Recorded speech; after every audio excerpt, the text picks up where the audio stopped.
Today is one hell of a green ass day for crypto. We are seeing green bubbles all around. Ethereum Classic, hold up, chill the hell out. Freaking hell, that's done well. ADA has done really well as well, although there's a lot of dramas there. Axie Infinity leading the market as well, which is nice. Cake at 18%, XRP a sneaky 7% up at the moment, which is really nice. VeChain 21%, all the classics.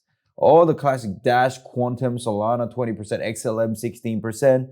Very, very good to see. Happy days. Ape down 11%. There we go, guys. There we go. But Ape's been very, very volatile these days. And today we're going to be looking at Floki as we normally do. Now, before we look at the Floki chart, let's have a look at the Bitcoin chart, okay? Topping out at 45,000, it seems. 44.893. Now, what I'm looking at is a very, very overheated RSI at a very, very much overbought region at the moment.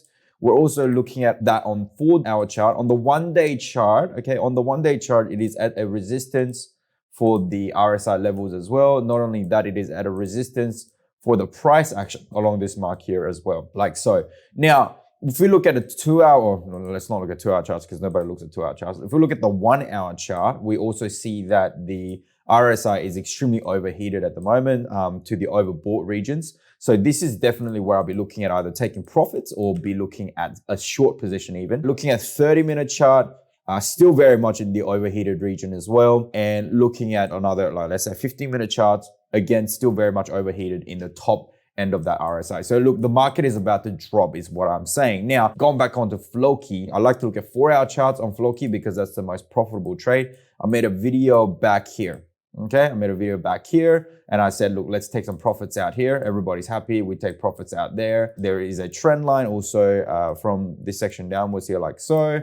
So I thought that would be a good position to take profits. Now, since then, obviously, Bitcoin market has mooned again, okay? And so it dipped and then it sort of went back up again like so. So that's where we are. So similar to the previous region of taking profits. Now, I don't recommend if you're doing like a short-term trade, to actually be making any further buy positions at this stage. Not to mention, we have what's called a cupping handle pattern showing at the moment. That's a cup here, and then a handle is about to form like so. A cup and handle looks like one of these, where you sort of form like a cup shape and a handle shape, and then after the completion of a handle, where there might be an uptrend that follows that one as well. So, you know, we don't know, but I feel like a cup is almost completed at the moment, and maybe a handle will form moving forward. Either way, in terms of trading Floki, what we have been tracing recently is obviously working with the RSI. So when it dips below the oversold regions, we're making positions. And when it goes above the overbought regions, we're exiting our trade. So something like that in the previous trade that we could have made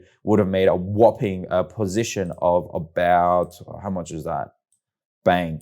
74% within 6 days. And another position that we could have made, according to my videos, is another 64% from within 10 days, right? So 4-hour charts are actually kind of the gospel when it comes to Floki as well. Now, just to give you guys a bit of a download on what actually has been happening with Floki. Well, I like to make videos on like what's actually been going on with Floki. Well, with Floki, I'll just keep that brief today because there isn't something to report on every single bloody day. But I do like to talk about the chart so that you guys are actually making money out there with the asset class that is Floki. Now is the time, more important than ever, that you actually understand how to actually trade, because we're in a downtrend where Bitcoin, I'd say arguably, is moving sideways. It doesn't look too great for Bitcoin either. But anyway, regardless of where Bitcoin is heading, we need to actually get better at making money, right? Right now, we need to make money. So it's encouraging to hear that Floki just made a post saying that Floki has now over 400,000 holders, which is great. So what I find in Floki is that it's not something that there is a very, very strong sort of reliance on fundamentals of the project in itself, but rather it sort of moves more psychologically than anything else. So having said that, I think right now will be a great time, if you haven't done so previously when I made the video, to take profits right now, or at least take small profits right now so that you can actually wait for another positive trade to get into. 75% across 10 days is not a bad trade whatsoever, guys. So that's what I'll be looking at as well. Though another reason why that I'll be taking profits as well is because of the trend line, that it's actually topped out on the top as well. But speaking overall, I think right now is not a bad time to actually buy in.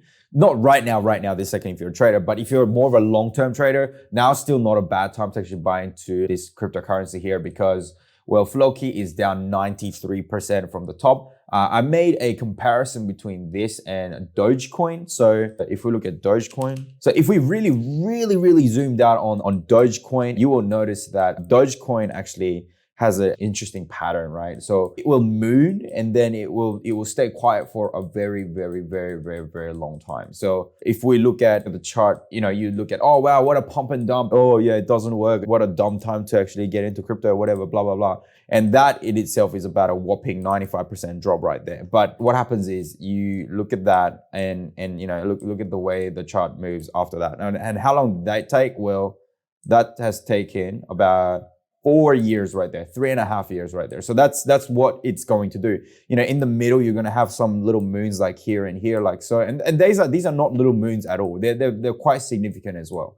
So even if you did get into this very low here, that would have been a whopping 300% gain, which is pretty good. There are plenty of these opportunities to actually make money. Even these little moons like here, like so, that is still a 30% gain, like so. I'd rather be making videos for you guys rather like here when it's like quiet and dead, rather than making a video for you guys here. I mean, if you still hold and, provided the coin will still stick around, you're still gonna get, in the first moon, another 92%. But should you wait a little bit longer and actually buy in when the prices are lower to the next moon, that's a 2,226% gain right there. So with Floki as well, I mean, we do not know what the heck is going to happen to the chart after this thing right here. I mean, the way I see it happening is that, if we look at, I'll probably need to put into a weekly chart. So this has dumped like so, okay? That's okay though, that's okay. I reckon, if we map out 3 years after this to the next bull cycle, which is around about here, yeah, about 1,000 days, like so. I reckon we'll do this. Maybe we'll have little moons here, like here, whatever. And then like come here, I reckon we'll do like this. Right, it'll make that moon there look really skinny, really small. And then it'll do this like crazy up and down. And then it'll do this again. And then just like this distance here, right? This distance here was 95%, right? Negative 95%. This here, I reckon, will be another 95% of it in itself. Okay? That's what I think will happen. But the thing is, there's still plenty of time to actually make money between now and then. And the fact that you stay within the market during that time is actually better for you to actually stay in the market, so that you can be making these trades, and making some gains along the way as well. Okay, so if you follow my channel and therefore you're actually getting better at finding when it peaks and when it actually troughs, well, good. Then now you might want to start looking at some other asset classes as well, and be looking at trades where you can profit both both upwards and downwards as well, where you make short trades as well. And if you want to do something like that, check out exchanges like Bybit. It's one of the best exchanges out there. You can find the link in the description for that. I don't think you can trade Floki in Bybit, but at the end of the day, if you have a volatile asset and it fluctuates, there are opportunities for you to actually be able to make money, whether that's Bitcoin or Ethereum or whatever asset class that you choose.